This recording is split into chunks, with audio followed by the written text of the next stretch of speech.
Hello and welcome to the Dow Sports Advanced Sales Class, Episode 4. I'm Troy Kirby, and today is a pricing discussion. Now, dynamic pricing, especially in sports, has become a huge thing over the last few years. Since 2010, when the San Francisco Giants really implemented it, all of a sudden it's caught fire to where everybody's doing dynamic ticket pricing. I wanted to explore this as well as where pricing is going to go in the next few years and whether or not we're actually achieving the right types of prices. So with me, I have Antonio Ruggiero. Antonio, say hi and take that off the mute button. I'm sorry. Could you? Hi to everyone. Hi. So tell us about yourself and where you work. And okay. So I'm a pricing professional. I work with the Pricing Cloud. Basically, what we provide is strategic, operational, tactical support to companies for their pricing initiatives. And that could be all levels, across all industries, and we've been doing this for a considerable amount of time. So, John Manning, you are our international guest. You're in Melbourne. How's everything going? I mean, it's the next day. The future's bright enough that it's still here. Congratulations. Thank you very much. Yes, it's 20 past 9 on Tuesday morning here, so I'm 19 hours ahead of you guys. Like Antonio, I'm a career pricing person. I've been in the game for 25 years or so. I run 2 businesses, which makes me twice as stupid as anyone else. One's a consulting business called Sans Prix, and the other one is PricingProphets.com, the world's only crowdsourcing website for pricing, where you can ask a panel of pricing experts what price to charge and why. Joris, let's go with you, the man who helped do a study on dynamic ticket pricing for one of Major League Baseball's, stadiums. Kind of talk a little bit about yourself and how you kind of got into this little mix. Well, thanks for having me. Stephen and I in particular, we've worked closely together in trying to understand the pricing practices of industry, both really from 2 points of view. First, from the price setting point of view and understanding what organizations are doing to set prices, and also from a consumer standpoint in terms of figuring out what people are willing to pay for things and why. So we sort of take a multifaceted approach to our research and, like I said, trying to understand both sides of the transaction. And Stephen, yourself, you're a professor, which means you're part of the problem instead of the solution. No, I'm kidding. But how's everything going? And kind of talk about yourself and your career in pricing and everything in between. Thanks for having me, Troy. I'm an assistant professor in sport management at Old Dominion University, and as Joris mentioned, we've been working on pricing research for the last several years. Focusing on a lot of the strategy changes in pricing in sport, and there's been a lot in recent years, looking at it both from a price perspective and a consumer perspective. So it's kind of a real interesting area to do study in with all the changes that we're seeing within sport, and look forward to having this conversation and continuing the research in this area. Well, good. Now I'm going to go with Antonio first. Antonio, I am kind of curious, is there a perfect model for pricing what we have in sports, whether that be tickets, other ancillaries? Is there that perfect model out there, or is everything kind of a feeler type of model as we kind of go forward? Well, you've got one extreme or the other extreme, right? And there's a lot of ground in the middle that we could be in. I think personally that the sports pricing problem is more than just one problem. Like, dynamic pricing is one aspect of it. So depending on how you go after the problem, there's different solutions you can apply. And one thing's for certain, that pricing has really expanded since, I don't know, the late 80s, I guess I would say. And there's a lot of expertise out there, like at the college level, professors and so on doing research where they've extended the models, and there are definitely very powerful models that can be implemented today and really give out very good results. So is there a perfect model? No way. There's never a perfect model. But are there useful models? Yes, absolutely. Jon, curious from your standpoint, looking from a little bit afar. I mean, do we find that there are some models that we should be using in sports business for pricing that we're just not using at this point? I think Antonio raises a really good point there, which is that there is no such thing as a perfect price. You'll never know what the perfect price is. I think when it comes to sporting clubs, venues, whatever the case may be, the optimal pricing model really is related to their strategy. So if they want to be egalitarian and make sport available to anyone and everyone, they're probably best with a sort of flattish type, one price fits all type pricing. But most of them these days are interested in revenue maximization, and there's probably a continuum, and dynamic pricing, I think, is the model that will enable them to maximize their revenue. Joris, when you guys have looked at this, you and Stephen, I mean, is there something that maybe sports business should be doing in terms of pricing that they're not, or is it really just, as Jon says, all about maximizing revenue? Yeah, I would actually argue that sport has remained relatively conservative with dynamic pricing in order to kind of facilitate fan attendance, to be inclusive. I mean, the perfect model doesn't necessarily exist, but certainly we want to be inclusive, and the objectives of the sellers and the objectives of the organizations play a big role in that, as Jon alluded to, the strategy. I don't think sport teams are comfortable yet with revenue maximization because of the fear of the perception of price gouging and being treated unfairly. Customers are used to paying relatively fair prices for tickets, and to suddenly jump up, 30, 40, 50% from one day to the next on a ticket price is something that sport fans just aren't used to. And do I think that's where we're headed with more dramatic fluctuations in price? Yeah, I certainly think as the models get better and as sport teams and sport consumers get more comfortable with this pricing structure, I think we'll see more dramatic fluctuations in dynamic prices. Stephen, Joris brings up a good point. Should we have pricing that looks like a stock market for sports when somebody's just going up to try to get a ticket? Yeah, I mean, I think in a lot of ways that, it can be dangerous. It's a slippery slope. Certainly, dynamic ticket pricing allows an opportunity for more efficient pricing, trying to match pricing with demand. I think sport in a lot of ways was, from a pricing perspective, was kind of in the dinosaur age, so to speak, with having fixed prices for so long. I remember reading a recent article saying that sport is the only product that gets priced 6 months in advance. Every other product that you see, prices are changing on a regular basis just based on various aspects, demand being a big one of them. So I think that making this shift towards having pricing that can change and be flexible based on demand is helpful. But are you going to get to the point where it's like the stock market and it changes every day? I think, again, that could be a slippery slope based on traditionally where, people were valuing the ticket product. So. Yeah, if I could jump in a little bit, people point to, with regard to sort of being more aggressive with pricing strategies, people point to the secondary market as evidence that teams could be more aggressive, but you have to remember that secondary market transactions really represent only 10 to 20% of ticket inventory for a particular event. So even though demand for what's left of the available ticket inventory may be high, that's not a justification to sort of price tickets throughout the arena or throughout the stadium at that same high level, just because, again, we have supply side issues to contend with.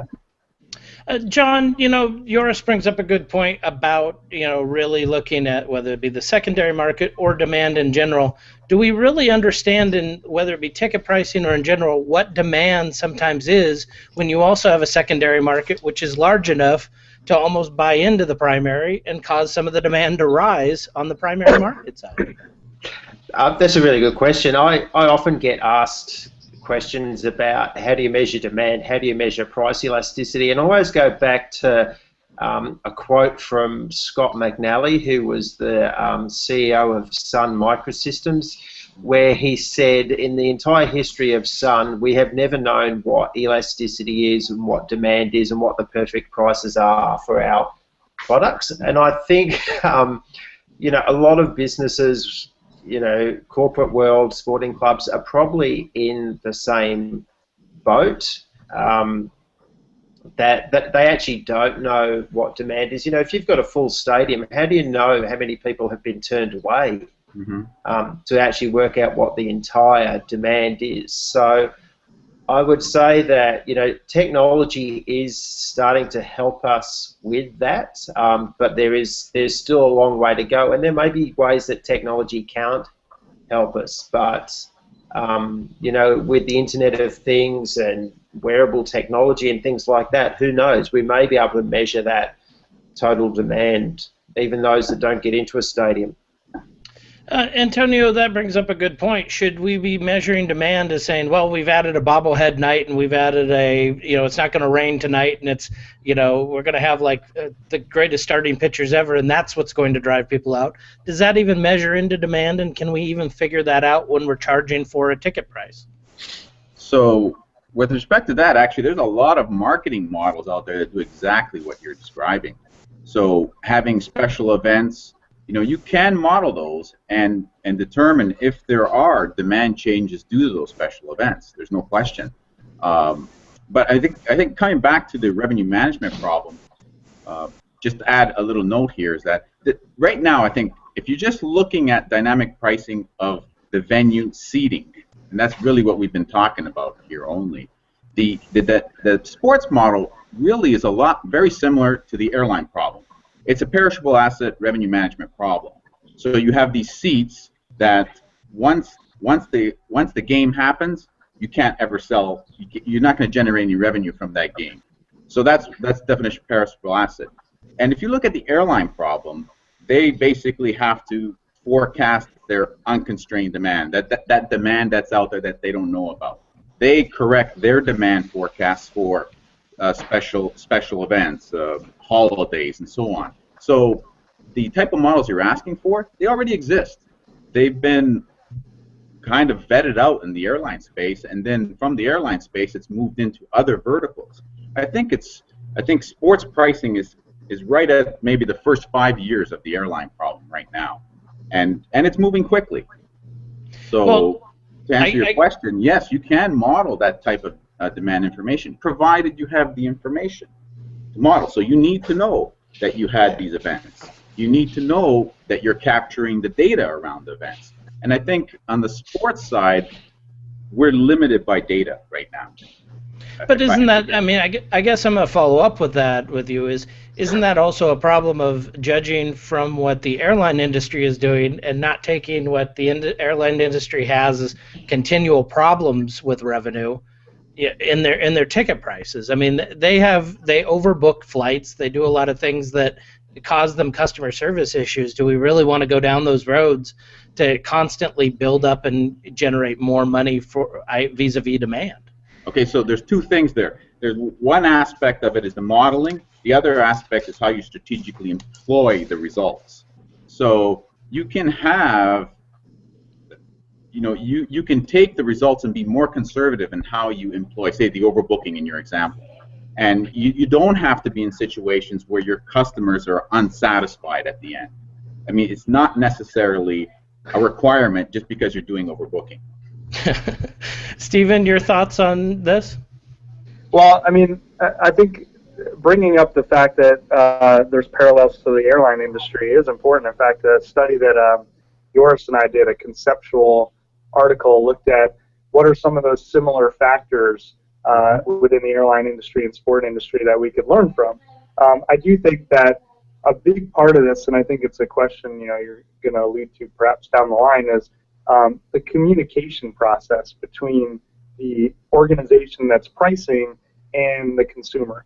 And I think that right now, it's dynamic pricing, real-time pricing is more at its infancy in sport. And so people that are used to having a season ticket price, face value, fixed price that's not going to change, see this as potentially an attack on them or the way they've always bought the product. Where communication in terms of how this is going to work, eventually people just understand, like they do in the airline industry, that the price is going to fluctuate.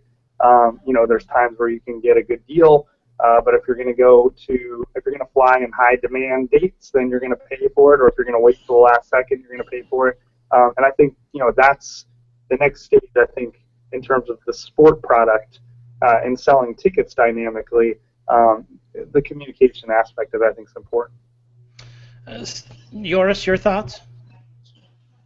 Yeah, I think, again, to me, the supply side issue is always interesting, and then in the airline industry, you don't have a resale market, so with more integrated primary and secondary market platforms in sport, you have the ability to say, okay, well, we're out of sort of primary market tickets, but we can still provide you with some inventory in an open market situation so that people don't get necessarily shut out.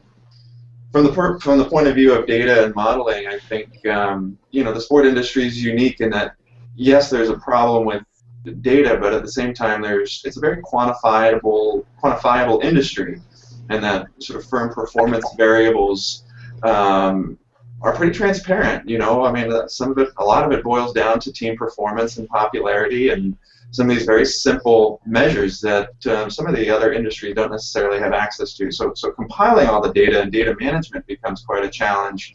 But certainly the data's out there and available. But to me, and I'd like to pose the question to Jon and Antonio, is how do you deal with supply side considerations, right? That yes, we know we have fixed capacity in a stadium, but we never really know how many tickets are available at a given point in time. So when you're modeling your prices, how do you sort of consider the fact that we never actually know how many tickets are really for sale? I'll go with Jon first, if Jon, you want to answer that.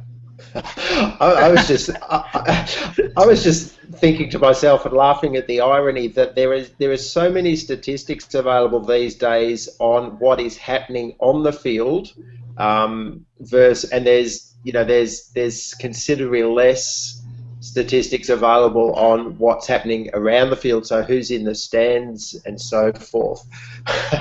I know the Australian rules football here, there is you just get statistic after statistic on player and team and so forth. So I found that a little bit ironic. I guess from the I spent a lot of time in the aviation industry and so forth, and I think Antonio sort of mentioned that maybe sports is 5 years behind. I think it's probably a little bit further. I think the general thinking has been that hotels are 10 years behind the industry, and then sport is maybe 5 or 10 years behind that as well. But the airlines have had since 1978 to get their communication strategy right, and how they cope with one passenger sitting next to another when they've both paid separate fares. I guess from the modelling perspective in the aviation industry, it's really been a series of what-if analysis when it comes to the supply-side constraints, just modelling out various scenarios. But at the end of the day, that helps you get round the situation where you may get one, you may get many people demanding tickets. I guess that's the approach that I've always seen employed. Antonio, your thoughts? Well, actually, first I'd just like to ask a little clarification. When you say supply side, so if I have an arena or stadium I'm filling, you mean the seats in that arena or stadium, Joris? No, obviously that we know, but I'm saying when you combine the number of tickets that are available from the primary market, so they sell all 20,000 of the seats, there's a certain number of people that resell, and that's constantly changing. So we have this kind of classic simultaneity issue where supply and demand is really changing at the same time. So again, since we don't really have a grasp on the changing supply, how can we accurately measure demand? Okay, I got you. So basically, I guess it depends what you're after. Okay, so if you're trying to understand how the primary, secondary, and the gray markets all interact among each other, then that's a difficult problem. I agree with you 100%. But if you're from the vantage point of I want to know how. What percent utilization am I going to have on each game, for each game, depending on, as you said, the different factors. Who am I playing, what's their standing, and so on. All those different attributes you can collect and estimate. Then the secondary and gray market plays less of a role, right? Because it doesn't matter how they end up with the ticket, they're going to fill that seat. I guess, Antonio, though, that does kind of bring up the point. Should there be some uniform rules to how we, determine these measurements or not determine these measurements when applying dynamic ticket pricing in general? I mean, it doesn't seem like there's any type of one kind of model that everyone uses. They kind of use their own model. Is that necessarily right for not only the market, but how they sell a product that goes throughout the nation? Well, to answer, I think there isn't. This comes back to your original question about a perfect model, and you're not going to have that model that is applicable to every team. Like when you're looking at pricing in general, people always talk about considering the geography, considering the channels. There's a number of different attributes when you're doing pricing, and those will differ definitely for a Northeast team versus San Diego, right? You have a different population you're out marketing to. So the models themselves don't have to be the same. I mean, they can have the same variables in them, but what you'd find is probably you have a very different selection of population from Northeast versus maybe the Southwest. John, your thoughts? Yeah, totally agree. There are so many variables that you can play with, and population is just one. Dig around a bit, and there are so many variables that you can play with. The weather, performance, venue, external factors, special events, holidays, and things like that. But I'd like to add something coming back to Joris's question. So I actually have done a lot of work on pricing in the airlines. And believe it or not, the airlines do have a secondary market and even a gray market. And they do try to model, so they actually call them channels. They sell directly into those channels. So, for example, on the just using the airlines analogy, you can use hotels. You can book directly from an airline site. You can go to Travelocity, Orbitz, the big players. That's one channel. Then you can go to Priceline, right, which is probably considered a gray market because there's no real price definition. You can't really specify what you're getting. So those avenues or those channels, they do try to forecast the demand out of them and then roll that up into a total estimated forecast for a flight. So from that perspective on the airline side, that does happen. And that's true also in hotel and car rental. So, yep. I mean, I don't know what your thoughts are on that on yours, but I just thought I'd add that in. Go for it, Joris. Sorry, Troy. I jumped right past. No, I was fine with it. I like the animation. Yeah, we don't have as much experience playing around with the airline data, but certainly, obviously, that market exists. So yeah, I believe you, Antonio. Oh, okay. I'm curious, Joris. Put you on the spot for that. Joris, I am curious what your thoughts are on should we have uniform rules with what we should be charging for sports tickets? I mean, or should we just change it up no matter what we're doing just because we've decided now that it's important whether or not there's a starting pitcher on the mound who's a Cy Young winner or not? No, I don't think so. I think people understand that people adjusted to the pricing structure in hotels and airlines, even though some of the consumer research suggests that they might perceive those transactions to be unfair and might typically walk away from something that's really sort of profit-driven on behalf of the seller. But fans get comfortable with it. They're comfortable with the secondary market. They're comfortable with profit maximizing as long as it fits within their budget. So, from the seller side, you want to be fair and inclusive because sellouts are still the ultimate goal. But certainly, I think the consumer understands, that demand changes over time. I think that's a fair assumption that I think we can pretty uniformly agree on. Stephen, your thoughts? Yeah, and it's interesting, just to add to what Joris said, that there's more as the secondary market became more prevalent with StubHub and other similar companies, and the legitimacy of the secondary market came to where fans are perfectly comfortable reselling and buying tickets on the secondary market. There's more of this integration where we already see many sport organizations partnering with secondary market platforms, where they're allowing resale to happen on those platforms, maybe because they don't really have a choice, but they are partnering. And the consumer, because they're becoming more comfortable with this, can purchase from the primary or secondary market. You know, they can look, they can price shop. And I think that's going to be a challenge for sport organizations moving forward. Obviously, they want people in the seats, but they would rather have, you know, their tickets sold in the primary market than tickets being resold over and over again, and they're getting maybe a small percentage through a partnership or no percentage at all, because they're not partnering with every possible secondary market platform. So I think as these markets integrate, that's going to be an important issue in terms of the consumer feels comfortable with purchasing from primary market, secondary market. If I'm a sport organization, how do I deal with that from a marketing perspective? And that's where pricing is going to come into play. You know, Steven, I said the idea that prices should be fixed, again, conceptually doesn't make sense, but even implementing a dynamic pricing structure doesn't necessarily require that you have violent fluctuations in prices. It simply allows you a mechanism in which you can be flexible. We see unexpected results and unexpected outcomes in sport all the time. So in some ways, it's the perfect industry for dynamic pricing because demand has such violent fluctuations, literally day by day. I mean, as the weather forecast changes, starting players get hurt. I mean, these things happen all the time. We're in relatively stable industries where we have dynamic pricing and demand doesn't change. It's maybe not nearly as appropriate, but in the sport industry, it really is necessary to have a mechanism by which you can respond to changing demand, both on the high side in terms of price increases, but what people don't talk about is it's also making changes on the low side when demand falls significantly below expectations. Joris, I guess I'll start with you then. I interviewed San Francisco Giants VP Russ Stanley, and he said that, you know, dynamic ticket pricing only really goes down 9% of the time. Is there a concern, though, that that type of model can shut out your youngest fans because you're constantly raising the price higher, essentially, and that sport is known to replenish based on its younger fans?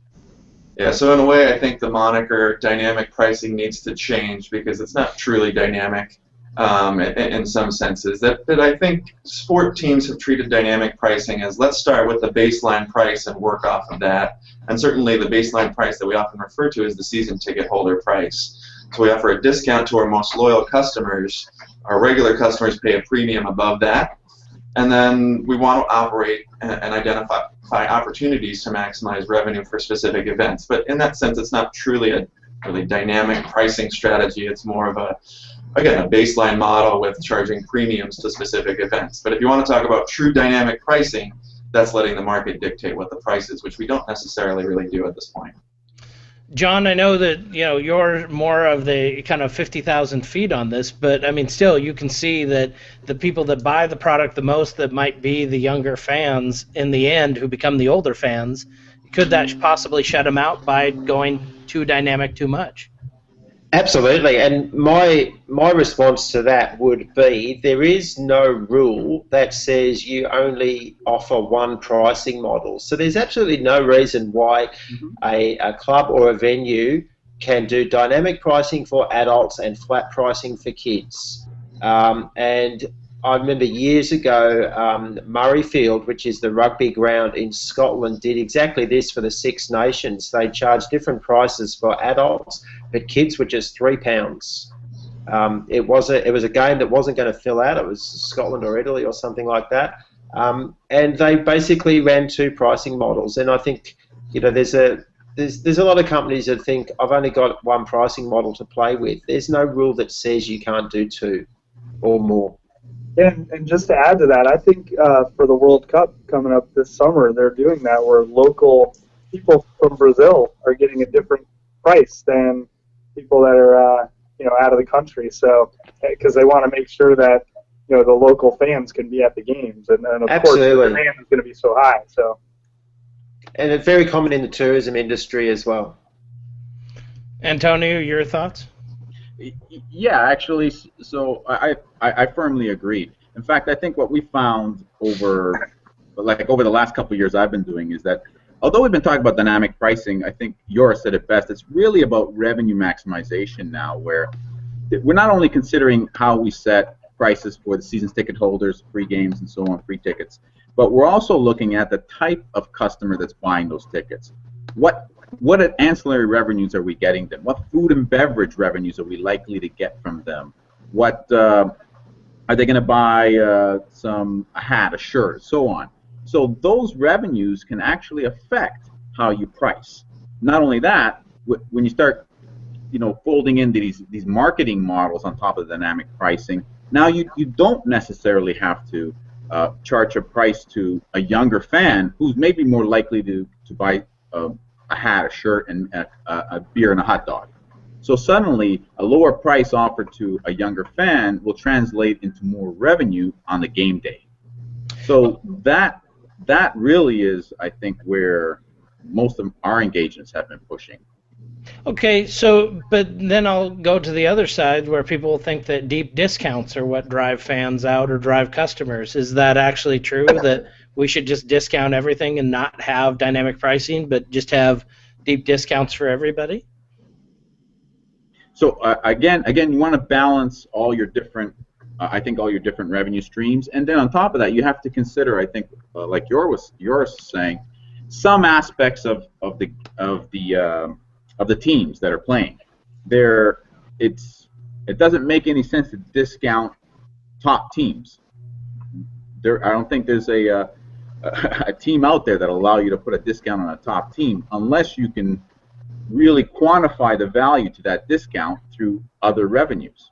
You're never going to change that thinking in the sports space right now. I think it's just too ingrained.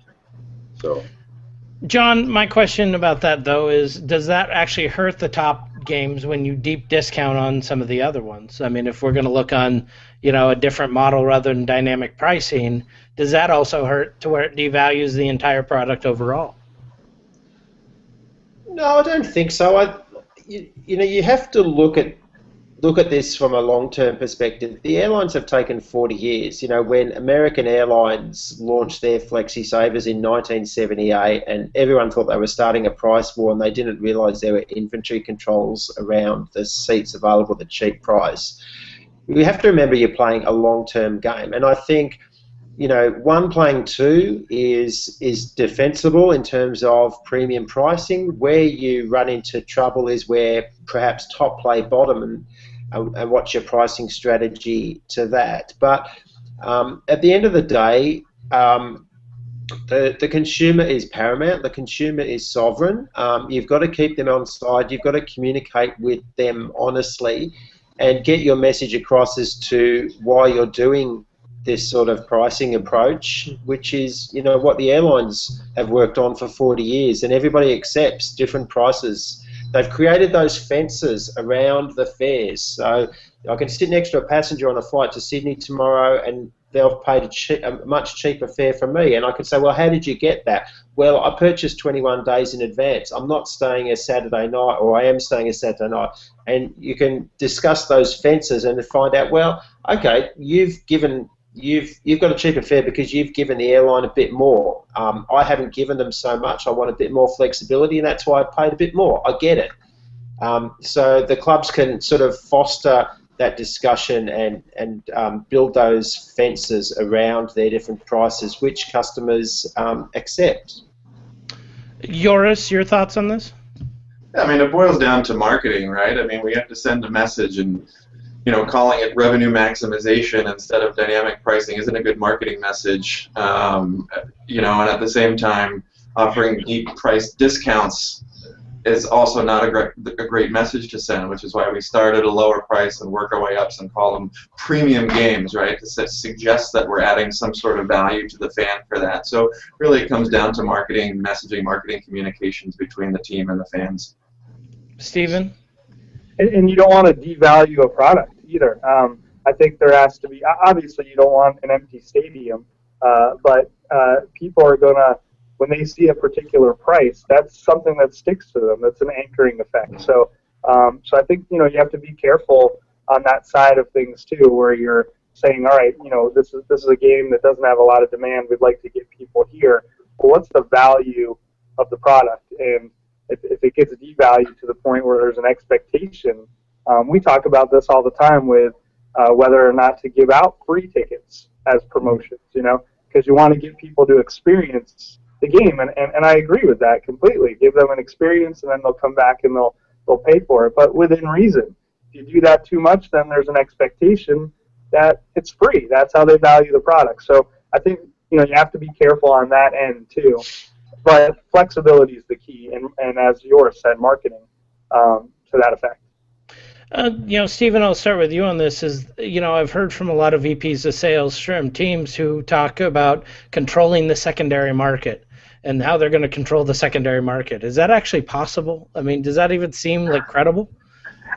You can't control the secondary. I mean, basically, unless there's laws that are regulating the secondary market, you can't control what an individual is going to price their ticket at to resell. So I think what teams at least started to do with partnering with secondary market platforms, with using that data to help them price, and with coming up with making the move towards dynamic pricing and a model of pricing that can change is really important to deal with that. But in terms of controlling the secondary market, I don't think there's any way to do it. A person has the right to resell the ticket, and they have a right to resell it for 50 cents if that's all they want, and they have the right to resell it for 10 times the value if they feel like they're going to get it. And we've seen it happen with, just in this last World Series with the Red Sox Cardinals, somebody bought 2 tickets for $24,000 to Game 6.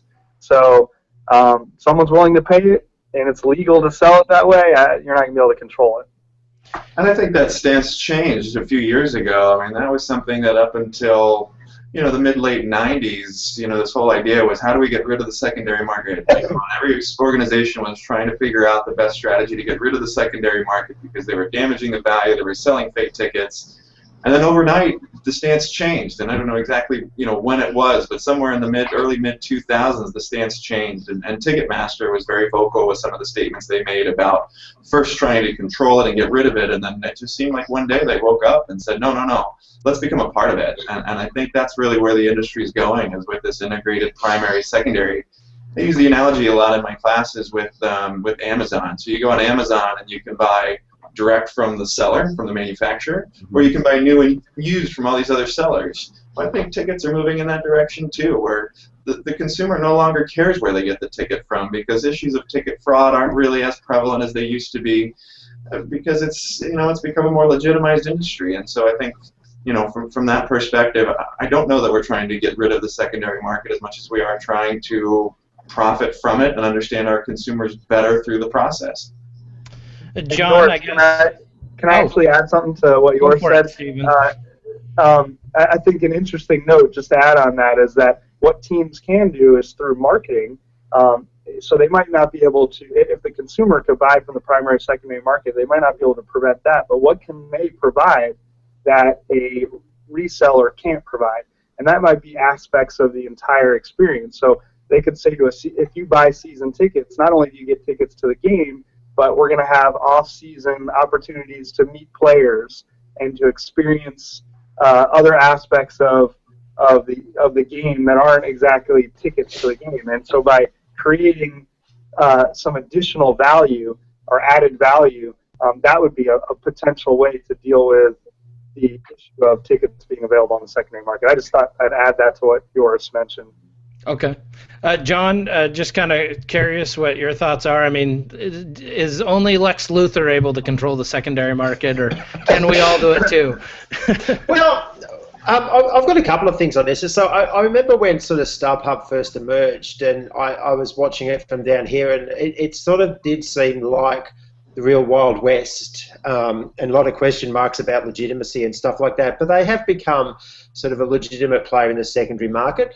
I think from the club's perspective, it is beneficial to watch what they're doing, because if you are looking for the perfect price, what tickets are selling for in a secondary market can help inform that decision. I think it's also good to it's, I think it's good to see the sporting clubs and other industry players actually working with them and not against them. And I can give you an example of that with my local football club in the Australian Football League, which I'm a member of. So every home game, there is an option, if you can't attend the game, to actually hand back your ticket to the club, and they will resell it for you, and in return for that you get a credit on your membership next year. And that is they're almost trying to internalise that secondary market here. And you've got to remember that in Australia, our ticketing agencies are probably 10 years behind American ticketing agencies. They're probably maybe more conservative than American sporting clubs. And we lack privately owned sporting venues. So there is only 2 in Australia, and that's really going to be the breeding ground for dynamic pricing, not the publicly owned grounds like the Melbourne Cricket Ground and the Sydney Cricket Ground. The privately owned stadiums is where this will happen first. So I think there's some interesting observations there from the perspective of an infant dynamic pricing country in sport versus a more mature one that you have there. So I guess I have the question. I'll start with you, Jon. What are some of the other ancillaries in like a stadium or in general that we've got to price differently? Or all of them fairly priced, or all of them really underpriced? Or how do we determine that, whether it be a hot dog, a soda, or even parking?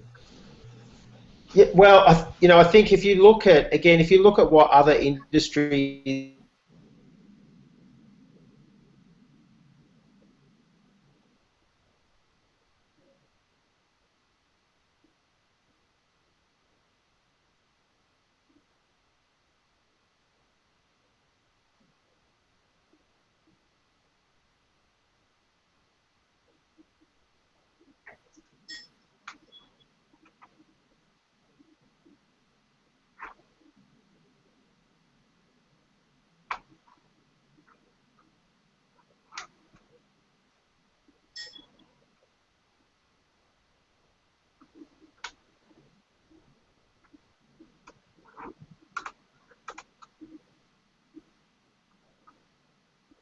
Ben, do you hear me?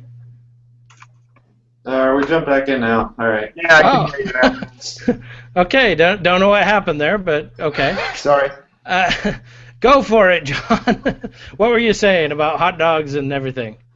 So I was saying that if you look at casinos, particularly in the US, what they've done a great job is getting a holistic view of the high role of the guest and so forth. So they've integrated revenue management with customer relationship management, and they look at the holistic spend of the guest. It includes the hotel, it includes the casinos, the restaurants, day spas and stuff like that. So I think if you apply that sort of thinking to sporting events, you may consider packaging up parking, refreshment, merchandising, and things like that, and try and not necessarily optimize the yield on the seat, but optimize the total spend of the fan. Joris, your thoughts? Yeah, I think the future really is in packaging. I don't know necessarily that we'll ever get to inning by inning hot dog price changes. Certainly it's possible, and we have the data to support incremental price increases in hot dogs over time. But I don't necessarily know that's where the industry is really going. I think it's really more about packaging, as Jon alluded to, and how we can add value to consumers when we throw the whole experience together. I really think that's probably the future more than anything. And in that sense, kind of illuminates one other big important piece of dynamic pricing, and that is the ability to segment markets. That yes, it helps you price more efficiently, but it also helps you identify specific segments within the population and how you can create and add value to specific groups of people with the knowledge that you generate from the dynamic pricing data and the models that you create. Stephen, your thoughts? I agree with Joris, definitely, and I think you don't want to lose sight of the fact that we're talking about total cost of attendance at an event. We get so focused on the ticket sale, but of course people are they may have to park their car and pay for it. They'll have an interest in buying merchandise and concessions, and so that can't be separate in terms of pricing strategy from the ticket itself. So, I agree with what was said before in terms of packaging or bundling being effective. The day-to-day changes or real-time changes and pricing on the ancillaries, that's yet to be seen. Although I won't be surprised if someone gives it a whirl. Well, that's a great place to stop. Hey, I just want to say thank you to my guests, Anthony Ruggiero, who left, John Manning, who's in Melbourne, Australia, so enjoy the future, Joris Drayer, and Stephen Shapiro. Thank you guys very much, and this has been a presentation of the Dow of Sports Advanced Sales class on pricing. Hopefully you got a lot out of it. Thank you.